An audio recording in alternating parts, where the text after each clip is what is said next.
Pakistan cricket at its best. 1 minute down, next minute up.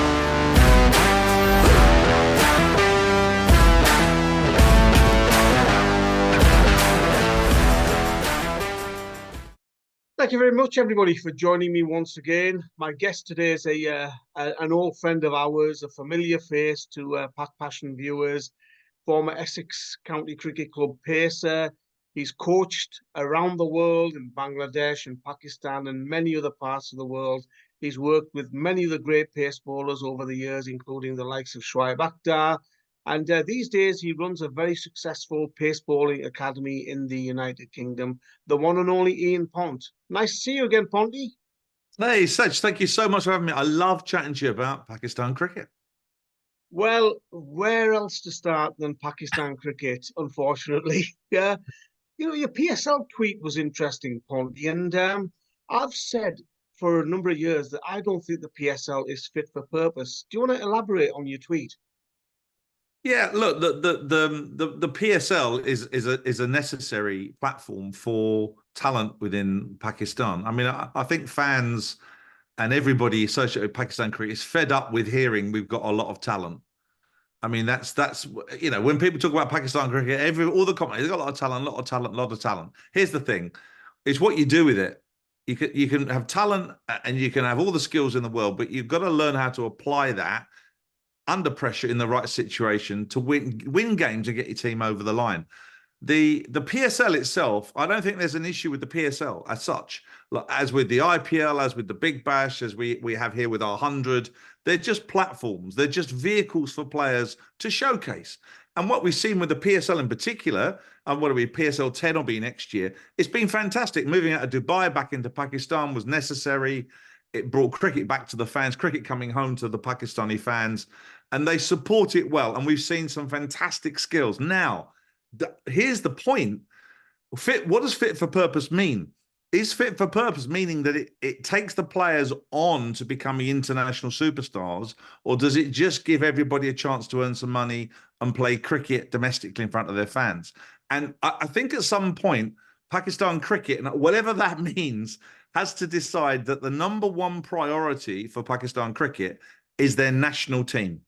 And the state sides feeding into the PSL must therefore feed into the test side and the white ball teams, ODI and T20. What I'm seeing, unfortunately, we're going to talk about the World Cup specifically, is that isn't translating into the results, not at all. What did you make of Pakistan's performance at the recent, well, I nearly said recently concluded. It is recently concluded for Pakistan. What did you make of their performance, Ponty? Well, I mean, I don't know where to start in a way. It's hugely disappointing given, I mean, the preface I gave it was to say how talented the players are. So there's clearly a lot going on here. There's a lot going on the pitch. There's a lot going on off the pitch. The performances themselves, I mean, look, Pakistan should have beaten India. And let's be honest, they should have won that game against India. I mean, India was struggling, and Pakistan should have finished them off, won that game, shaken hands, said thanks for the match. The game against the USA was whatever could potentially go wrong in the field, particularly went wrong in the field. That was just the whole pattern of that game was shocking. And then the super over, I mean, it was just an embarrassment. It really was. I mean, they are not just an associate country, they are very much an associate country. And I know T20 is short, anybody can beat anybody on a day, but this is Pakistan we're talking about now. And then they only just got over the line against Ireland. I mean, they nearly lost that as well.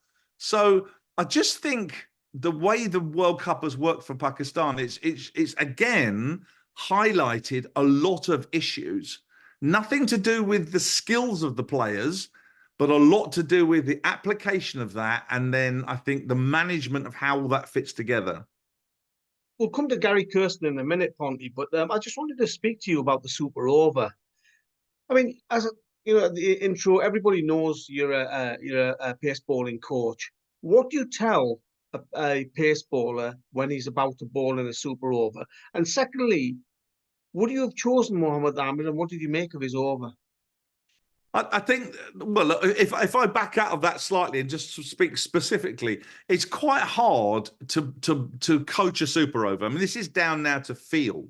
And first things first, if you've just come off the back of a T20 and you feel warm and you know you're good, your rhythm's great, the captain will come to you and say, look, you bowled in the actual game. Do you feel okay to bowl this over? And it is up to the player to stick their hand up and say, give me that over. I'll win this game for you. But then you've got to have the right plan. You've only got 6 balls. And you have to nail those balls. Well, 9 in Mohammed Ahmed's case, wasn't it? With all them wides. Yeah, exactly. You've got to nail it. I mean, look, if we change sport to snooker, you don't have snooker players missing easy pots. You don't have darts players missing the bullseye or doubles or they nail it because they're professionals.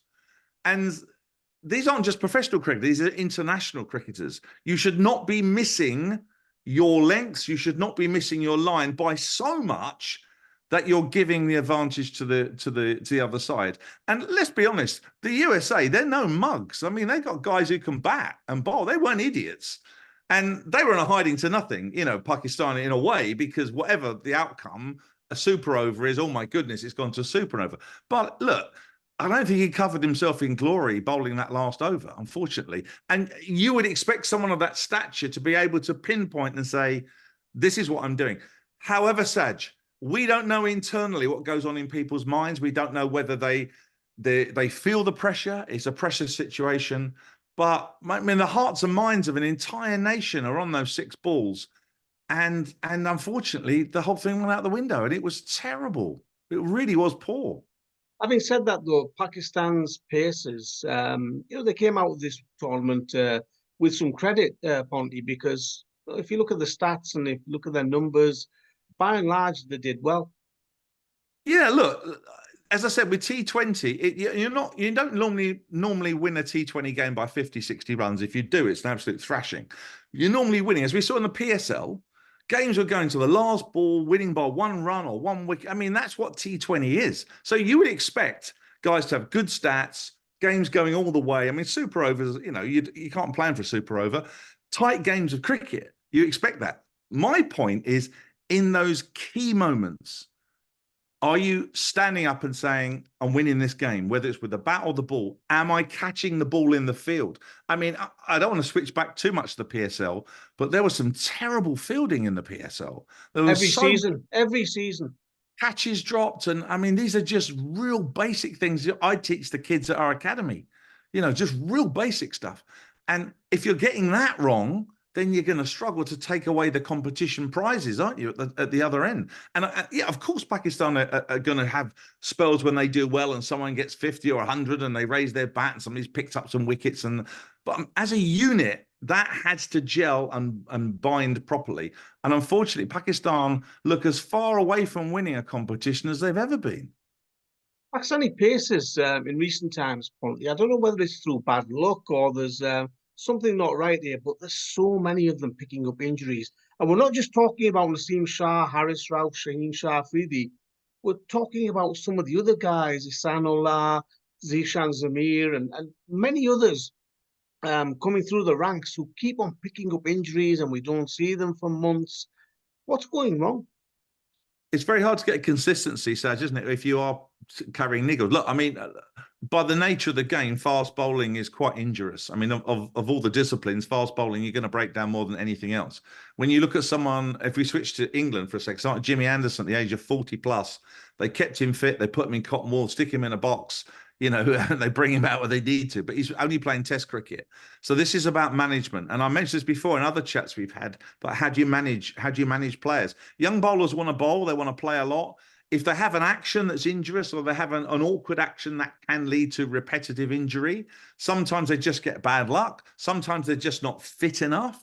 Sometimes they just don't have the strength, their body to cope with the stresses. So often it's a combination.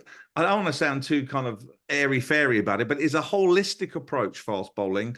It's all those elements like spokes on a wheel that need to come together to hold it together. And if parts of those things are missing, then I think you have problems. But it is unfortunate if you've got, let's take, I don't know, 5 or 6 Pakistan bowlers. Let's say there's a group of them. If 2 or 3 go down, you've got to bring two or three guys in who may not have the experience at that level. And there's the problem, because if one of your now key players has a bad game, or 2 of your players aren't firing, you've got big holes in that lineup. And you can have lots of fast bowlers, and Pakistan is renowned for them, but keeping them fit is another issue. And I would always look at the management of what they're doing with their players. I mean, management, not the management, but how they manage their stress levels and how much they bowl. Always look at that. So workloads is the key, is what you're saying. Yeah, it is, and it's like any other sport. If you take the Olympics, comes around every 4 years, people, what they do what's called tapering. They train hard towards the event, they taper off, they got enough miles in their legs, they're fit for purpose, and they're ready to go, they're sharp. When the competition comes, bang, they hit it, they're hard, because they get one go at 100 meters. They know they're ready to go. In cricket, it seems to be there's a lot of cricket being played. We go from one competition to another. We fly around the world, which is fatiguing in itself. People are playing in this competition, they're playing in that competition. It doesn't seem to be a lot of coherency sometimes to how, particularly fast bowlers. Bear in mind, Saj, fast bowlers, we're thoroughbreds. We're not cart horses. We're not donkeys. We are the Formula One of the industry, and they need to be tuned properly. And I think sometimes that probably is not quite happening. You'll have been casting an eye over the T20 World Cup, which is ongoing at the moment, Ponty, and noticed anything about the bowlers, the standard of the pacers, anything new, any innovations that you picked up on? Not so much innovations. I think the one thing that's standing out for me this time is because part of the competition has been in America, and particularly New York, where the pitch wasn't great. And South Africa actually almost got found out a little bit on this. You only have to bowl the ball in the right place when the pitch is helping you. And why I picked up in South Africa, of course, is that they've just beaten England. Their bowlers have had to learn almost to bowl properly again, because they were bowling on surfaces that helped them. In T20, you expect absolute flat wickets that batters can just bash it to the fence. So I think sometimes in T20, you have to make sure you stick to plans. And again, going back to some of the PSL bowlers, the ones that took the most wickets were the ones that were the most consistent in their control. These weren't just bowling wild deliveries and trying and experimenting. These are people that had a plan, they came along and they stuck with it. And there's a couple of teams that India have done, obviously they're always going to do well because there's a lot of people to choose from and they play a lot of cricket. So India are always up there. South Africa having the tournament of their life at the moment. I think they're unbeaten. And England are misfiring, sort of fits and starts, not quite sure quite what they're doing. There isn't one particular side for me that's grabbed the competition yet.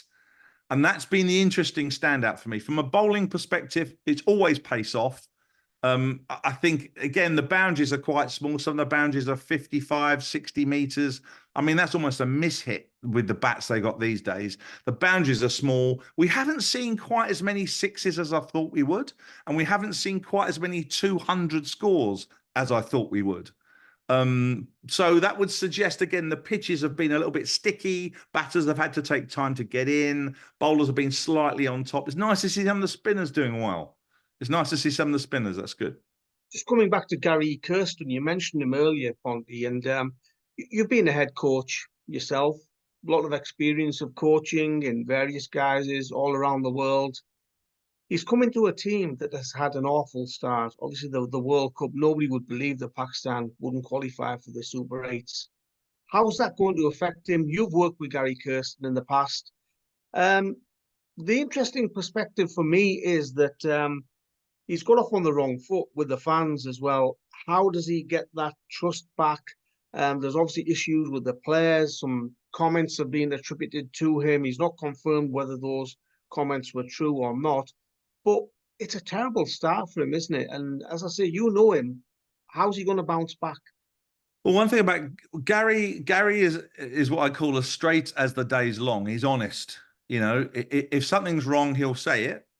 It's how you say it, but he won't, sugarcoat stuff. If somebody doesn't perform, he'll sit with them and try and help them. I think given the role, bear in mind, he's been parachuted in for this competition. I don't know what's happening after, But you know, Gary is the top of the tree. Won the World Cup with India. He's been around the block. He knows his stuff inside out. His own expectation would be that the players need to meet him halfway. And this is wherever he coaches. So if he's right at the top of the tree, which he is as a coach, he's expect the players to at least meet him and give of their best and understand what they're doing. He hasn't got time to coach them. He hasn't got time to teach them. He hasn't got time to tell them. And if the players aren't sure, or there's a little bit of internal going on and someone's pulling this way and someone's pulling that way, he's probably thinking, listen, I don't want to do that. This is a short competition. We've come to win it.